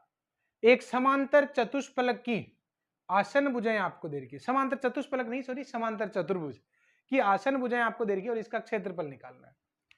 अगर आपको एक समानांतर चतुर्भुज की आसन भुजाएं दे रखी हुई है, ए सदिश दे रखा हो और ए बी सदिश दे रखा हो, और अगर आपको इसका क्षेत्रफल निकालना हो तो कैसे निकालोगे, mod of A cross B. Clear? तो ये हो जाएगा आपके, अगर ये ए सदिश है आई प्लस 2j प्लस में 3k, और ये बी सदिश है -3i प्लस में 2j और प्लस में k। तो क्षेत्रफल ये आ जाएगा आपके मॉड ए क्रॉस बी आ जाएगा। क्लियर? तो mod of A cross B अगर आपको निकालना तो पहले ए क्रॉस बी निकाल लो। ए क्रॉस बी कितना आएगा देखो, आई जे के 1 2 3 -3 2 और 1। क्लियर? तो जब आप इसको सोल्व करोगे तो ये आ जाएगा 2 - 6 माइनस का जे 1 + 9 प्लस का k इंटू 2 + 6 आ जाएगा। क्लियर? ये बी सदिश, और ये आ जाएगा 2 + 6। तो कितना आ जाएगा देखो, माइनस का 4i माइनस का 10j प्लस का 8k। तो मोड ए क्रॉस बी जब आप निकालोगे तो 16 100 और 64। क्लियर? 180 हो गया। 180 कहां से बनेगा, ये कौन सा वाला बनेगा 180, ये 180 रूट ऑफ 180 180। तो इसको फैक्टराइज कर लो, तो फैक्टराइज करोगे तो 36 × 5 हो जाएगा, ये 6√5 हम लिख सकते हैं इसको, ये सी ऑप्शन में। क्लियर? आगे बढ़ो। 9th, ABC एक समांतर फलक की, एक तो होता है चतुष्फलक, एक होता है समांतर फलक, चतुष्फलक और एक होता है षटफलक। समांतर फलक का मतलब षटफलक आप मान सकते हो। क्लियर? चतुष्फलक का आयतन तो मैंने आपको लिखा ही दिया है, 1/6 ABC होता है। समांतर फलक का आयतन आप लिख देना ABC। अभी मैं लिखने वाला हूं फॉर्मूला, बहुत ज्यादा नहीं है, बस जो लिखूंगा वही फॉर्मूला आप लोगों को बढ़ाना है। सिंस समांतर फलक का आयतन, समांतर फलक या फिर षटफलक आप कह सकते हो का आयतन, इसका फॉर्मूला होता है आपके बॉक्स प्रोडक्ट ऑफ ABC। ये समांतर षटफलक ऐसा दिखता है भाई, ये इसका आयतन हम निकाल रहे हैं, घनाभ कह दो भले इसको आप। क्लियर? इसका अगर आप आयतन निकालना चाहते हो तो ये आ जाएगा आपके ABC, और इसका फॉर्मूला ए के कंपोनेंट 2 - 3 0 1 1 -1 और 3 0 -1। जब आप इसको सरल करोगे तो 2 - 1 प्लस में 3 -3 + 3 और माइनस का 0, तो कितना आ जाएगा माइनस का 2 आ जाएगा, जो आपके ऑप्शन में नहीं दे रखा है। इसका मतलब मैंने कोई भूल चूक कर दी होगी। 2 - 3 0 1 1 माइनस 1, 3 0 माइनस 1, ठीक है, प्लस 3, हाँ देखो गड़बड़ कर दी ना, यहाँ -1 आएगा, -1 + 3 आएगा, तो फिर ये हो जाएगा माइनस का 2 और कितना हो गए 6, तो आंसर आ जाएगा आपके 4। तो 4 आपके किस ऑप्शन में दे रखा है, बी ऑप्शन में दे रखा है। क्लियर, यानी आपको ये यहां पर क्या दे रखा था, एक षटफलक की ये ए बी और सी ये संगामी तो है, एक बिंदु पर मिलती है संगामी, तो आप इसका आयतन ऐसे निकाल सकते हैं। अगला सवाल क्या है, ए बी सी अगर समतलीय हो, तीनों ही क्या हो, समतलीय हो। अच्छा 9th क्वेश्चन में हमने क्या किया, ये 3 हमें संगामी कोरें दे रखी थी समांतर फलक की, ये तीनों संगामी कोरें हैं, तो हमने आयतन ऐसे ABC box product of ABC से निकाला। अगर तीनों ही समतलीय हैं, यानी ए और बी तो समतलीय ही, लेकिन साथ ही साथ ये बी यहां पर आ जाए मान लो। क्लियर, यदि ये तीनों ही समतलीय हो, तो समतलीय हो तो फिर बताओ क्या कॉन्सेप्ट लग सकता है। अगर 3 सदिश समतलीय हो तो फिर तीनों से बनने वाले षटफलक का आयतन किसके बराबर होगा, आपके 0 के बराबर, क्योंकि षटफलक बनेगा ही नहीं, तो फिर उसका आयतन किसके बराबर होगा, 0 के बराबर होगा। जैसे 3 बिंदु संरेख हो जाते हैं ना, तो त्रिभुज का क्षेत्रफल क्या हो जाता है, 0 हो जाता है। क्लियर, ऐसे ही यहाँ पर 3 अगर सदिश समतलीय हो जाते हैं, तो फिर उनसे बनने वाले षटफलक का आयतन क्या होगा, 0 होगा। तो यहाँ पर हम क्या लिखेंगे, सिंस 3 सदिश समतलीय हैं, अतः इनसे बनने वाले समांतर फलक, चतुष्फलक या किसी भी प्रकार का फलक कह दो, समांतर फलक का आयतन बराबर क्या होगा, आपके 0 होगा। It means box product of ABC किसके बराबर होगा, आपके 0 के बराबर होगा। बस ये वाला आप लॉजिक लगा दो, और ये क्वेश्चन कह रहा है कि एबीसी तीनों अगर समतलीय हैं तो पी का मान क्या होगा। तो बॉक्स प्रोडक्ट से आप अगर सरल करोगे तो 1 -1 और 1 1 2 और -1 3 p और 5, तो जब आप इसका प्रसार करोगे तो 1 10 प्लस में p प्लस का 1 5 + 3 और प्लस का 1 p - 6 बराबर में 0। तो 10 + p + 8 + p - 6 बराबर 0। तो 2p बराबर में -12, तो p का मान आ जाएगा आपके -6, जो आपके इस ऑप्शन में दे रखा है। 10 एग्जाम्पल हो चुके हैं अपने, उम्मीद है कि आप लोगों को ये एक एक एग्जाम्पल बिल्कुल बारीकी से समझ में आ गया होगा। अब मैं इसके देखता हूँ वीडियो की लेंथ देखकर फिर आगे बढ़ाने का हम प्रयास करते हैं। स्टूडेंट आप लोग 10 तक के एग्जाम्पल को एक बार बहुत अच्छे से समझने का प्रयास करें। वेक्टर में आपको काफ़ी मजा आने वाला है। मेरी एक ही इच्छा है कि आप लोग जब पेपर देने जाओ तो टू मच कॉन्फिडेंट रहो कि हम किसी भी प्रकार के क्वेश्चन को किसी भी प्रकार की उठापटक से सोल्व कर सकते हैं। क्लियर, ये सारे आप कह सकते हैं कि ये सब जुगाड़ है सर, तो बिल्कुल आप अधिकतर जुगाड़ पर ही काम कर रहे हैं। बेसिक के साथ एक अल्टरनेटिव मेथड भी आप लोगों को आना चाहिए। अब मैं देखता हूं 11th एग्जाम्पल।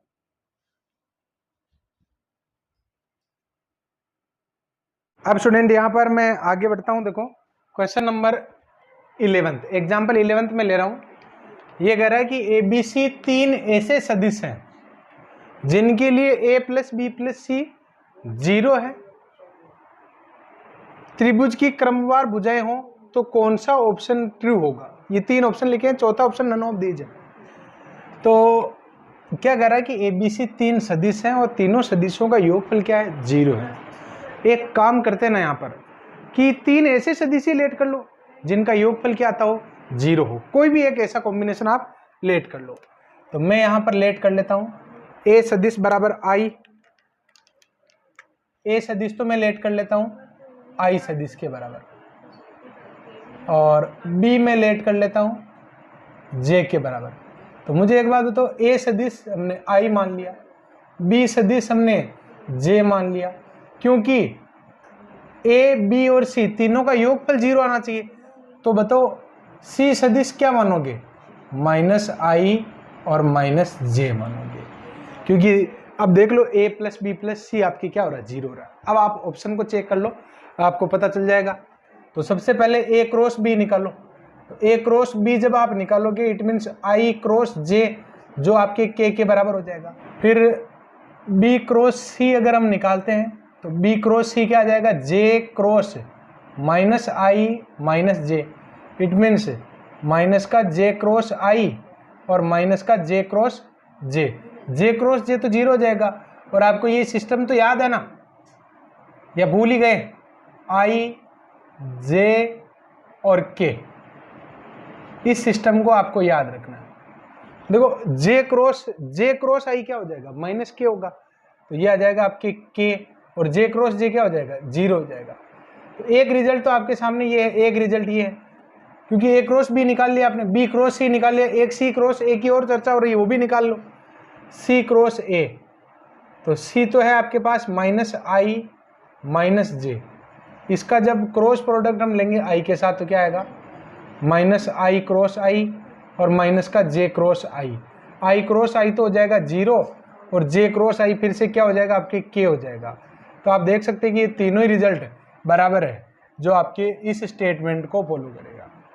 कोई भी आप एग्जाम्पल लेट कर सकते हैं किसी भी प्रकार। तो ये दोनों भी, ये भी सत्य है, ये भी सत्य है, लेकिन ये वाला जो है ए और बी को शामिल करता है, तो ये भी मतलब सी वाला ऑप्शन सही होगा। अगला क्वेश्चन ये है कि एबीसी के मापांक आपको दे रखे हैं कि मोड ए बराबर आपको 3 दे रखा है, मोड बी बराबर आपको 4 दे रखा है, और मोड सी बराबर आपको दे रखा 5। आगे क्या कर रहा है, ए व बी प्लस सी लंबवत है। अच्छा, ए व बी प्लस सी, बी व ए प्लस सी व ए प्लस बी, ये परस्पर लंबवत है। देखो ये और ये लंबवत है, इट मीन्स ए व ए लंबवत किसके हैं, ए लंबवत है बी प्लस सी के। इसका मतलब क्या होगा, ए का डॉट प्रोडक्ट बी प्लस सी के साथ जब करवाओगे तो ये रिजल्ट जीरो आएगा, और अगर ये जीरो आएगा इसका मतलब A dot B plus A dot C किसके बराबर हो गए, आपके जीरो के बराबर।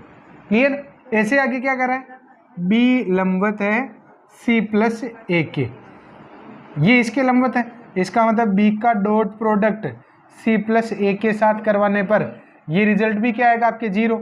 It means B dot C plus B dot A बराबर क्या होगा, जीरो। क्योंकि अगर दो सदिश लंबवत होते हैं तो उनका डॉट प्रोडक्ट क्या होता है, जीरो होता है। इसलिए यहाँ पर ये दोनों लंबवत है ना भाई, ये और ये लंबवत है तो डॉट प्रोडक्ट ले लिया, ये और ये लंबवत है तो डॉट प्रोडक्ट ले लिया। ऐसे सी लंबवत है आपके ए प्लस बी पर, तो इसका मतलब सी का dot product A plus B के साथ जब आप लोगे तो ये रिजल्ट भी जीरो ही आएगा। It mean C dot A plus C dot B बराबर क्या होगा, जीरो होगा। क्लियर? अब स्टूडेंट यहाँ पर आप लोग गिवन कंडीशन तो हमने लिख दिया है, अब ये क्या कह रहा है कि ए प्लस बी प्लस सी का मापांक आपको निकालना है। ए प्लस बी प्लस सी का क्या निकालना है, मापांक निकालना है। कैसे निकालेंगे, देखो ए प्लस, इसको इक्वेशन फर्स्ट, इसको सेकंड और इसको मैं थर्ड दे रहा हूँ। क्लियर? सिंस हमारी रिक्वायरमेंट है ए प्लस बी प्लस सी का मापांक निकालना। अब मापांक कैसे निकालेंगे, देखो अब मापांक निकाल लेते अगर अपने पास घटक रूप में होते तो, लेकिन घटक रूप में नहीं है, तो ऐसे क्वेश्चन इनको सोल्व करने के लिए एक काम करते हैं ना, होल स्क्वायर कर दो इसको, मैं इसका होल स्क्वायर का रिजल्ट निकाल लेता हूँ और फाइनल जो रिजल्ट आएगा उसको हम वापस वर्गमूल में लिख देंगे। ऐसा करने से क्या होगा, किसी भी सदिश का स्क्वायर जब खुलता है, किसी भी सदिश पर जब स्क्वायर होता है मोड का स्क्वायर, तो वो ए डॉट ए के बराबर लिखा जाता है। क्लियर? तो स्टूडेंट यहाँ पर इसको मैं क्या लिख सकता हूँ, A plus B plus C dot A plus B plus C. Clear? ये क्या बन जाएगा आपके ए डॉट ए प्लस, मतलब mod of A square mod of B square mod of C square, इसको आप सिंपल लिख सकते हो mod of A square mod of B square mod of C square, और two A dot B dot C और C dot ए। ऐसे सदिशों का square ऐसे खुलता है, ध्यान रख लेना, सिंपल होल स्क्वायर नहीं होता है। अब यहाँ पर आप लोग देखो कि ये रिजल्ट आपको 3 के बराबर दे रखा है, ये 4 के बराबर दे रखा है और ये 5 के बराबर दे रखा है, तो इसका रिजल्ट तो अपने पास है ही नहीं, तो इसका रिजल्ट आप निकाल सकते हो ना। देखो ये 1 2 और 3 को जब आप जोड़ते हो तो आपके रिजल्ट यही तो आएगा, 2a dot B dot C dot A बराबर क्या आएगा, जीरो आएगा। तो ये गिवन कंडीशन को काम में लेते हुए हमने ये लिख दिया। अब स्टूडेंट यहाँ पर आप लोग देखो कि इसकी जगह तो आप 9, ये हो जाएगा 16, ये हो जाएगा 25 और ये हो गए आपके 0। तो इन सबको जब आप जोड़ते हो तो ये रिजल्ट आपकी कितना आ जाएगा, 50 आ जाएगा। 50 बी ऑप्शन में दे रखा जानबूझ के, लेकिन हमें a प्लस बी प्लस सी का होल स्क्वायर नहीं चाहिए था, हमें चाहिए था a प्लस बी प्लस सी का मोड, जो आपके 5√2 के बराबर आएगा, जो आपके डी ऑप्शन में दे रखा है। आ गई बात समझ में? एक बार वापस बता देता हूं कि मोड ए बी सी का मापांक दे रखा है, ए व बी प्लस सी लंबवत है, इसका मतलब ए का डॉट प्रोडक्ट बी प्लस सी के साथ 0 आएगा। ऐसे ही तीनों के लिए मैंने समीकरण लिख दी, तीनों को जोड़ने पर यह समीकरण आ रही है। अब मुझे ए प्लस बी प्लस सी का मापांक चाहिए। नॉर्मली किसी का भी मापांक चाहिए होता है, अगर वो आई जे के रूप में होता तो अब तो कोई समस्या ही नहीं थी, लेकिन ये आई जे के रूप में नहीं है। तो इस टाइप के और भी जब भी क्वेश्चन आएंगे और इस तरीके की जब भी प्रॉब्लम फेस करेंगे, हम उसका स्क्वायर लेकर स्टार्ट कर देंगे, क्योंकि स्टार्ट ही तभी होगा जब अपने पास कोई ना कोई रिजल्ट हो।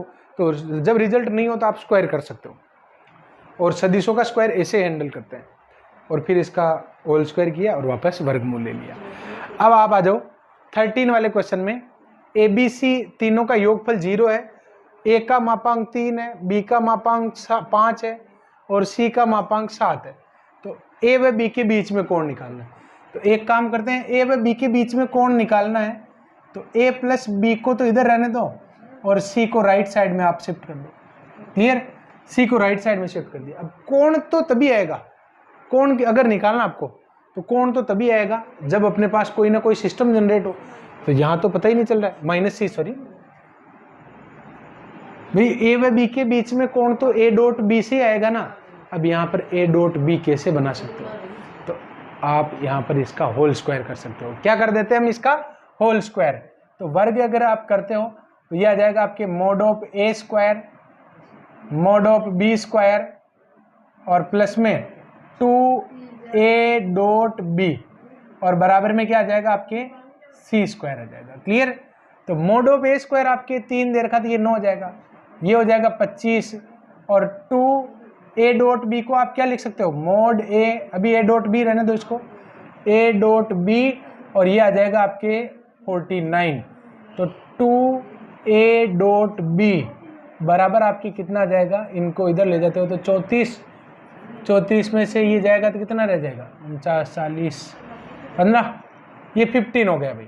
तो a डॉट बी बराबर आ जाएगा आपके 15/2 और a डॉट बी को आप क्या लिख सकते हो, mod A mod B cos theta equal में 15/2। तो ये आ जाएगा आपके 3, ये हो जाएगा 5 कोस थीटा बराबर में 15/2। तो कोस थीटा का मान कितना आ गया, 1/2 और कोस थीटा का मान 1/2 कब होता है, जब थीटा की वैल्यू क्या हो आपके 60 डिग्री। तो ये आंसर आपके सी में मिल जाएगा। क्लियर? आ गया। जो ए डॉट बी बराबर दे रखा है आपको ए डॉट सी के और ए क्रॉस बी बराबर दे रखा है ए क्रॉस सी के। तो सत्य कथन आपको बताना है कि कौन सा सत्य कथन होगा। देखो कैसे करने वाले हैं इसको, ए डॉट बी बराबर ए डॉट सी। अच्छा एक बात बताओ, अगर मान लो ए डॉट बी बराबर 0 होता ना, तब तो हम कह देते कि भाई ए डॉट बी बराबर 0 है, इसलिए ए और बी लंबवत है। लेकिन यहाँ तो ऐसा कोई है ही नहीं, सिस्टम बराबर में 0 ही नहीं, लेकिन एक समानता दिख रही है और वो समानता ये है कि दोनों में ए एक जैसा है। तो मैं इसको ऐसे लिख सकता हूँ ना, A dot B minus A dot C बराबर 0, ऐसे लिखा जा सकता है इसको। तो हमने इसको इस तरीके से लिख दिया। और अब आप लोग देखो कि ए डॉट आप कॉमन लेते हो तो बी माइनस सी बराबर क्या आ गया आपकी 0। क्या आपको नहीं लगता इधर हमने लिखा था ना, देखो ये कि ए का डॉट प्रोडक्ट ए और बी, ए लंबवत है बी प्लस सी पर, तो ए का डॉट प्रोडक्ट बी प्लस सी के साथ क्या आता है 0। तो अगर मान लो ए डॉट बी प्लस सी बराबर 0 हो तो उसको वापस ए लंबवत है बी प्लस सी नहीं लिख सकते क्या, लिख सकते हैं। तो यहाँ पर देखो ना, ए का डॉट प्रोडक्ट बी माइनस सी के साथ क्या आ रहा है 0, इसका मतलब ए लंबवत होगा बी माइनस सी के। एक कंडीशन हमने ये बता दी कि ये दोनों लंबवत है, और आपको कंडीशन दे रखी है कि ए क्रॉस बी बराबर ए क्रॉस सी। तो इनका क्रॉस प्रोडक्ट अगर बराबर है तो क्या मैं इसको ऐसे नहीं लिख सकता हूँ, ए क्रॉस बी माइनस ए क्रॉस सी बराबर 0, ऐसे लिख सकते हैं ना। तो ए को अगर आप कॉमन लेते हो तो क्रॉस प्रोडक्ट तो बाहर आ जाएगा और ये क्या आएगा आपके बी माइनस सी बराबर 0, ऐसे तो लिखोगे। एक बात बताओ, जब ए डॉट बी बराबर 0 होता है तो हम कहते हैं कि ए लंबवत है बी के, लेकिन ए क्रॉस बी बराबर 0 होता है तो हम क्या कहते हैं, ए और बी समानांतर है। तो यहाँ पर इस सदिश और इस सदिश का क्रॉस प्रोडक्ट क्या रहा है, 0। इसका मतलब क्या होगा, ए समानांतर है बी माइनस सी के। क्लियर। अब आप लोग देखो कि कौन सी कंडीशन ट्रू होगी। एक तो शर्त ये आ गई और एक शर्त यहाँ पर आपके लिखी हुई है। क्वेश्चन क्या कह रहा था, वापस इसको विचार करो कि ये कह रहा था कि कौन सा स्टेटमेंट ट्रू होगा। तो इस स्टेटमेंट से तो ये आया कि ए और बी माइनस सी लंबवत है, यानी ए लंबवत है बी माइनस सी के, और ये कह रहा है कि ए समानांतर है बी माइनस सी के। एक बात बताओ, अगर मैं आप लोगों को ये कहता हूं कि ए और बी समानांतर है और साथ ही साथ ये भी कह देता हूं कि ए और बी लंबवत भी है, तो ऐसा कैसे हो सकता है? ऐसा संभव नहीं है कि दो सदिश समानांतर भी हो और लंबवत भी हो, ऐसा सत्य नहीं है। तो फिर ये क्या कह रहा है कि ए समानांतर है बी माइनस सी के। ये क्या कह रहा है, दूसरा ऑप्शन कह रहा है ए लंबवत है बी माइनस सी के। दोनों ही बातें सही है, लेकिन ये दोनों ही अलग अलग लिखी हुई है। देखो ये या तो समांतर भी हो और लंबवत भी हो, ये तभी पॉसिबल है जब या तो b बराबर c हो या फिर a बराबर 0 हो। क्योंकि ऐसे देखो ना कि दो गुणनखंड लिखे हुए हैं, दो गुणनखंड 0 के बराबर कब होंगे, या तो ये 0 के बराबर हो या फिर b बराबर क्या हो, c हो। तो ये वाला आंसर आपका सही होगा। a और b भी सही है, लेकिन वो परफेक्ट आंसर नहीं दे रहे हैं, वो केवल वन साइडेड ही बता रहे हैं। क्लियर। तो देखो 16 वाले क्वेश्चन पर ये स्टेटमेंट आपको दे रखा है, A dot B plus C cross A plus B plus C बराबर 0 है। तो आपको बताना है कि कौन सा ऑप्शन सही होगा। क्लियर। तो मैं इसका सॉल्यूशन स्टार्ट कर रहा हूं।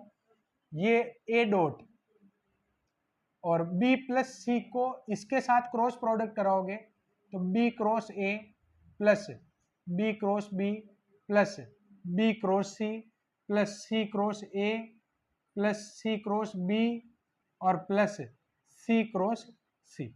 ऐसे हम लिख सकते हैं, सबके ऊपर एरो लगा हुआ है। समान सदिशों का क्रॉस प्रोडक्ट क्या होता है, 0 होता है, इसलिए ये रिजल्ट 0 हो जाएगा और ये रिजल्ट 0 हो जाएगा। और बाकी जो बचेगा उसको मैं लिख देता हूं, A dot B cross C plus B cross A B cross C cross A C cross B. ये रिमेनिंग रिजल्ट मैंने लिख दिया। अब ये डॉट प्रोडक्ट आएगा, जब ए डॉट आएगा तो इसको आप कैसे लिख सकते हो, A dot B cross A plus A dot B cross C plus A dot C cross A plus A dot C cross B. ऐसे लिख सकते हैं ना। अच्छा स्टूडेंट, यहां पर एक बात बताओ, अगर मैं आप लोगों को ये कहूं कि बॉक्स प्रोडक्ट ऑफ एबीसी को खोलना भाई, तो आप कैसे लिख सकते हो, A dot B cross C. ऐसे लिख सकते हैं ना। तो फिर ऐसे लिखा हो तो इसको वापस बॉक्स में नहीं लिख सकते क्या, लिख सकते हैं। तो फिर अगर आप इसको बॉक्स में लिखते हो, ये बन जाएगा आपके ए बी ए और ये बन जाएगा आपके ए बी सी ए सी ए और ये बन जाएगा आपके ए सी बी। क्लियर। तो स्टूडेंट यहां पर अगर आप लोग ध्यान से देखते हो तो बॉक्स प्रोडक्ट में जब दो संकेत समान होते हैं तो उसका रिजल्ट क्या होता है, 0। ये रिजल्ट आपके 0 हो जाएगा, ये रिजल्ट भी 0 हो जाएगा। 0 plus A B C plus 0। अब ये जो ए सी बी लिखा हुआ है इसको आप क्या लिख सकते हो, तो इसके लिए मैं एक डायग्राम बना रहा हूं। देखो ये एक डायग्राम मैंने बनाया जिसमें यहां पर लिखा हुआ आपके ए सी और लिखा हुआ है बी, ए सी बी लिखा हुआ है। इस क्रम में आप इसको ए सी बी को चाहो तो बी ए सी बी, इसको आप सी बी ए बी लिख सकते हो, इसको आप बी ए सी बी लिख सकते हो। क्लियर। ए बराबर हम लिख सकते हैं।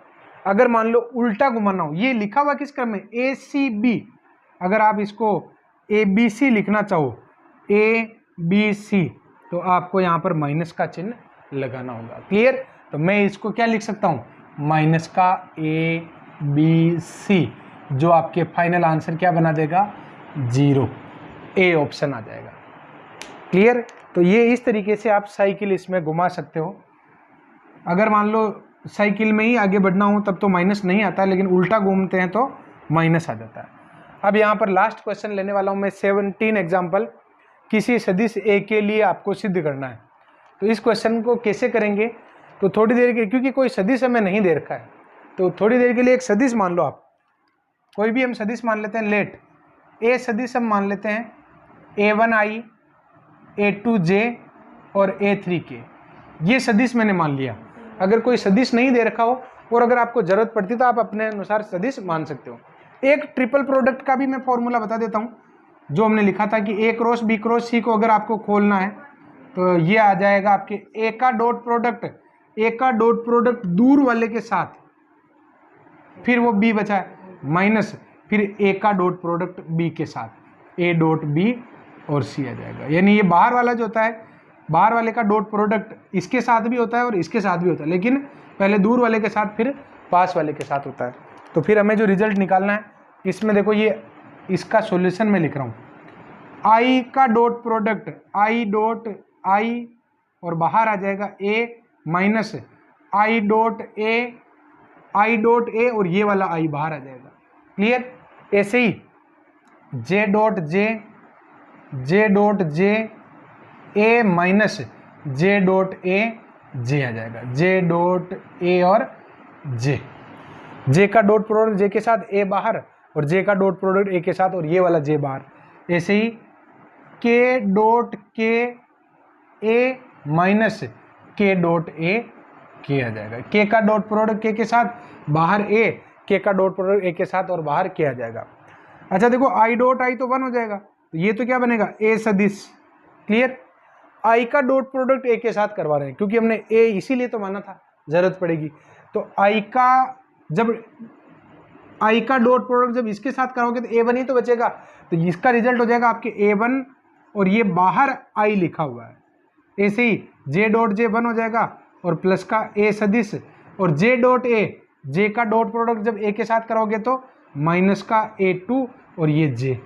ऐसे ही K डॉट K हो जाएगा आपके 1, ये A सदिश हो गया, माइनस का K डॉट A, तो K का डॉट प्रोडक्ट जब A के साथ करोगे तो माइनस का A3 और ये आ जाएगा आपके K।